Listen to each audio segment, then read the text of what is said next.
So hi, this is Prabhat Ranjan. स्वागत करता हूँ किसी इंजीनियरिंग के यूट्यूब वीडियो सीरीज में एक नए वीडियो में, जिसमें हम डिस्कस कर रहे होंगे कि क्या अगर हमने बीटेक में कोई कोर ब्रांच या फिर नॉन सर्किटल ब्रांच लिया है, लाइक आपका mechanical, civil, production, metallurgy, biotech, chemical, अगर इस प्रकार के हमने ब्रांचेस लिए हैं तो क्या इसके बाद भी जो सीएससी के लिए कंपनीज आएंगी ऑन कैंपस के लिए, इनके आईटी सेक्टर वाले जो प्लेसमेंट्स होते हैं इनके लिए एलिजिबल होंगे या नहीं? जो सॉफ्टवेयर डेवलपमेंट रोल्स होते हैं इनके लिए एलिजिबल होंगे या नहीं होंगे? तो डिपेंड करता है आप किस प्रकार के कॉलेज से बिलोंग करते हो। देखिए, हाँ तो दोनों केस में है, बढ़िया कॉलेज खराब कॉलेज, हाँ दोनों केस में होगा, लेकिन कितने परसेंट स्टूडेंट्स को मिलेगा, कितने परसेंट कंपनीज के लिए एलिजिबल होंगे, तो ये सारी चीजें यहाँ पर मैटर करती हैं। तो देखिए, जो टॉप की कंपनीज होंगी, जो बिल्कुल क्रीमी लेयर की कंपनीज हैं, जिन्हें आपकी डिग्री से भी इनफैक्ट मतलब नहीं है, वो सारे तो आपको अलाउ कर देंगे। लेकिन उसके बाद वाले जो टॉप के कंपनीज बच जाते हैं, जो कि गूगल, माइक्रोसॉफ्ट जैसे बहुत बड़े बड़े कंपनीज नहीं है, लेकिन स्टिल काफी बढ़िया, कई बार 40 एलपीए 50 एलपीए तक के भी पैकेजेस आपको ऑफर करती हैं, ये सारे कंपनीज अमूमन तौर पे अलाउ नहीं करती हैं आपके इलेक्ट्रॉनिक्स एंड कम्युनिकेशन के नीचे। एक हद तक बहुत सारे केसेस में डिपेंड करता है किस प्रकार के इंस्टीट्यूट में हो। अगर इलेक्ट्रॉनिक्स एंड इलेक्ट्रिकल इंजीनियरिंग है, ट्रिपल ई है, तो 70% केसेस में आप भी एलिजिबल हो, और अगर नॉर्मल इलेक्ट्रिकल इंजीनियरिंग है तो 40 से 50% केसेस में आप भी एलिजिबल हो, ये सारे आईटी रोल्स के लिए। लेकिन उसके नीचे अगर मैकेनिकल के नीचे बात कर लें, सभी एक कॉमन रोल में डाल दीजिए, मैकेनिकल के नीचे उतने ज्यादा एलिजिबल नहीं हो रहे होते हैं। अगर हम बात कर ले टॉप कॉलेजेस की, जिसमें टॉप के कंपनीज आने वाले हैं, तो वहां पर टॉप कॉलेजेस यानी कि आईआईटीज एंड आईटीज की बात कर ले, तो इलेक्ट्रिकल के नीचे जैसे ही हम चले जाते हैं तो 10 से लेके 20% तक का वैरी करता है। किसी ब्रांच में 10% का सॉफ्टवेयर डेवलपमेंट के लिए चले गए, किसी में 20% का। और ये 10 से 20 भी इसलिए वैरी करता है क्योंकि जो टॉप के कॉलेजेस हैं यहाँ पर नंबर ऑफ स्टूडेंट्स भी कम होते हैं, लिमिटेड होते हैं पर ब्रांच, इसलिए वेरिएशन देखने को मिलता है 10 से 20%। लेकिन इससे आपको आइडिया मिल जाएगा कितने सारे स्टूडेंट्स अप्लाई कर पाते हैं। इसके बहुत सारे रीजन है क्यों इतने को मिलता है, क्या इतने के लिए ही एलिजिबल ही होते हैं, क्या होता है, बहुत सारे रीजन है, सारी चीजें समझेंगे। पहले तो ये समझिए, कंपनीज भी अपने एंड से काफी ज्यादा टॉप के कॉलेजेस में रेस्ट्रिक्शन लगाती हैं, क्योंकि यहां पर टॉप के कंपनीज आएंगे। सिर्फ जो बिल्कुल क्रीमी लेयर कंपनीज है, फैंग कंपनीज बोल सकते हो, ये सारे अगर कंपनीज को छोड़ दो, इसके बाद जितने भी आपके कंपनीज हो गए, आप बोल सकते हो लाइक जो 40-50 एलपी का जो पैकेजेस ऑफर कर रहे हैं सॉफ्टवेयर डेवलपमेंट में, अमूमन तौर पे आपके सिर्फ ऊपर वाले सर्किटल ब्रांचेस को लिए अलाउ करेंगी, मैकेनिकल ये सबको अलाउ नहीं करती हैं। तो टॉप कॉलेजेस में टॉप के कंपनी जाएंगे जो अलाउ नहीं करेंगे। लेकिन जो 25 एलपी या फिर उससे नीचे वाले होते हैं, अमूमन तौर पे मैं बोल रहा हूं, हर केस में नहीं, लेकिन अमूमन तौर पे ये ओपन टू ऑल भी रखती हैं। इसमें भी हर केस में नहीं बोल रहा हूं, लगभग कई बार बोल रहा हूं कि ये सारे अलाउ कर जाते हैं, जिसके वजह से काफी सारे स्टूडेंट्स तो अभी भी एलिजिबल हो जाते हैं। मैकेनिकल और उसके नीचे वाले जितने ब्रांचेस हो गए एलिजिबल हो जाते हैं। लेकिन अब यहां ध्यान देना है कि ये ऑलरेडी टॉप इंस्टीट्यूट में है, इन्हें पता है कि हमारे लिए सॉफ्टवेयर डेवलपमेंट के लिए कंपनीज कम आएंगी, तो सॉफ्टवेयर डेवलपमेंट में मेरे लिए ज्यादा स्कोप है नहीं। और ऑलरेडी मैं अगर टॉप के इंस्टीट्यूट में हूं, तो जिस ब्रांच की मैं पढ़ाई कर रहा हूं इसमें मुझे बहुत ज्यादा चांसेस है कि एक बहुत बढ़िया जॉब मिल जाए। तो इन इंस्टीट्यूट्स में, टॉप आईआईटीज एंड आईटीज में, आपको कोर जॉब्स भी बढ़िया देखने को मिलते हैं। तो ये सारे स्टूडेंट्स कोर जॉब्स की भी तैयारी करते हैं। तो अब सोचो कि कोर जॉब्स की भी एक स्टूडेंट तैयारी कर ले, उसके साथ ही साथ सॉफ्टवेयर डेवलपमेंट की भी तैयारी कर ले, तो दोनों साइड में से एक साइड कोई बैलेंस कर पाना काफी मुश्किल है। तो इसे दिख रहा है कि एसडीई से ज्यादा उसको मुझे अगर कोर में दिख रहा है, तो इधर ज्यादा फाइट मारते हैं स्टूडेंट्स। और अगर इक्वल भी दें, तो एक स्टूडेंट जो सॉफ्टवेयर डेवलपमेंट में मतलब उतना फुल टाइम ना दे पाया, और एक सीएससी का बंदा जो सॉफ्टवेयर डेवलपमेंट में ही फुल टाइम दे रहा है, तो इसके वजह से इनका स्कोप थोड़ा कम हो जाता है। तो कंपनी भी रेस्ट्रिक्शन लगा देती है, एक स्टूडेंट भी कई बार जोश जोश में आते हैं कि आईटी सेक्टर ही चाहिए, बहुत बढ़िया बढ़िया प्लेसमेंट, लेकिन जिस प्रकार का फिर बर्डन पड़ता है कॉलेज में कि एक प्लेसमेंट एक सेक्टर में ही क्रैक करना थोड़ा मुश्किल हो जाता है, तो 2-3 चीजों में पैर डालना थोड़ा मुश्किल है।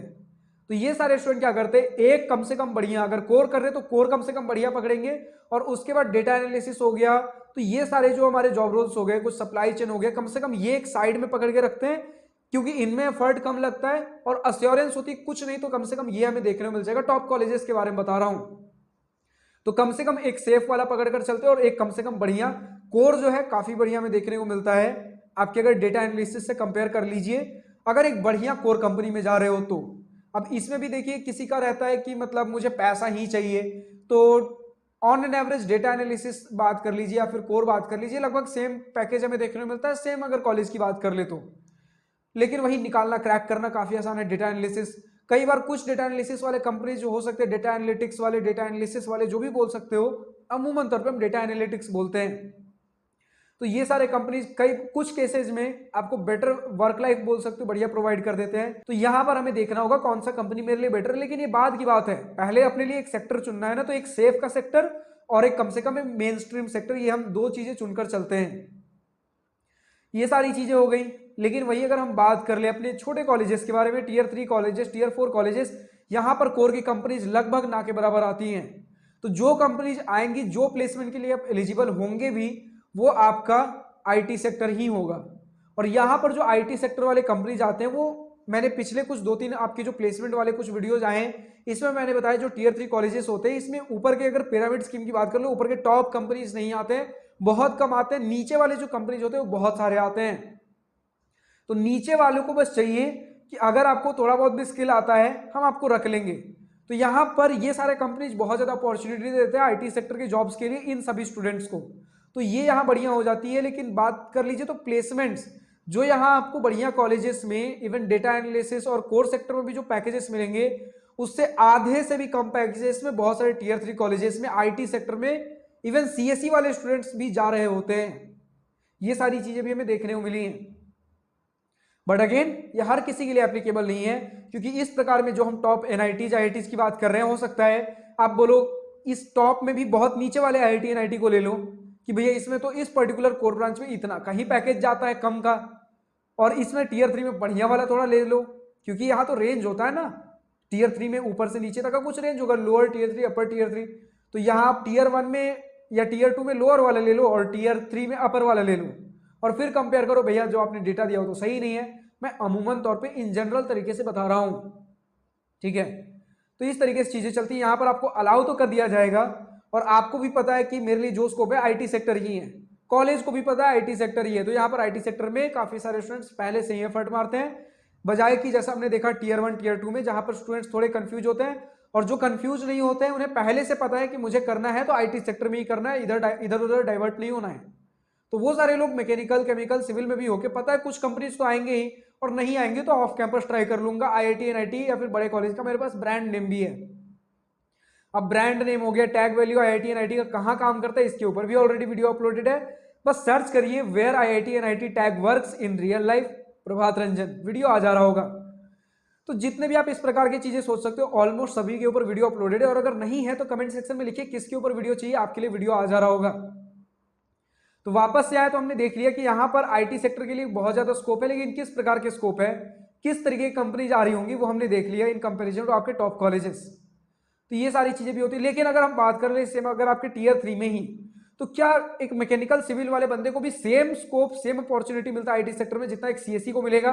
तो नहीं, इतना नहीं मिलेगा। इतने इस पूल में कुछ तो ऐसे कंपनीज होंगे जो बोलेंगे नहीं हम सिर्फ सीएससी के लिए आएंगे, तो ऐसे कुछ होते हैं जिसकी वजह से काफी स्कोप अभी भी कम हो जाता है। लेकिन स्टिल एक नॉर्मल कॉलेज में, जो हमारे बढ़िया कॉलेज है, इसमें जितने परसेंट स्टूडेंट्स को आईटी सेक्टर में स्कोप मिल रहा है, उससे कहीं ज्यादा आपको एक टियर 3 में मिलेगा। लेकिन टियर 3 में जो आपको आईटी सेक्टर में मिल रहा है, उससे कहीं ज्यादा आपको टॉप में कोर में देखने को मिल जाएगा। बट अगेन ये सारे जो प्लेसमेंट्स है आपके स्टार्टिंग पैकेजेस होते हैं, इसके बाद हो सकता है ये बंदा कोर में बढ़िया पैकेज या फिर सीएससी में ही बढ़िया पैकेज लेने के बाद उतना एफर्ट ना मारे और वहीं का वहीं रह जाए, जो कि अगेन एक रेयर केस है।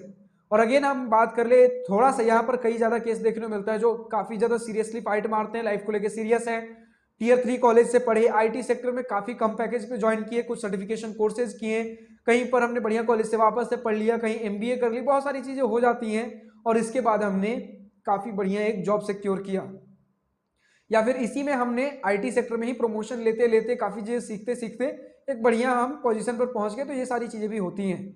आज के इस वीडियो में इतना ही। अगर वीडियो पसंद आई हो तो लाइक शेयर और दिल खोलकर करिएगा, और अगर कुछ दिल की बातें, कुछ मन की बातें लिखकर बतानी हो या पूछनी हो तो कमेंट सेक्शन आप ही के लिए तो है। Thank you for watching this video. Good bye, nice day, wish you all the best for future, enjoy journey.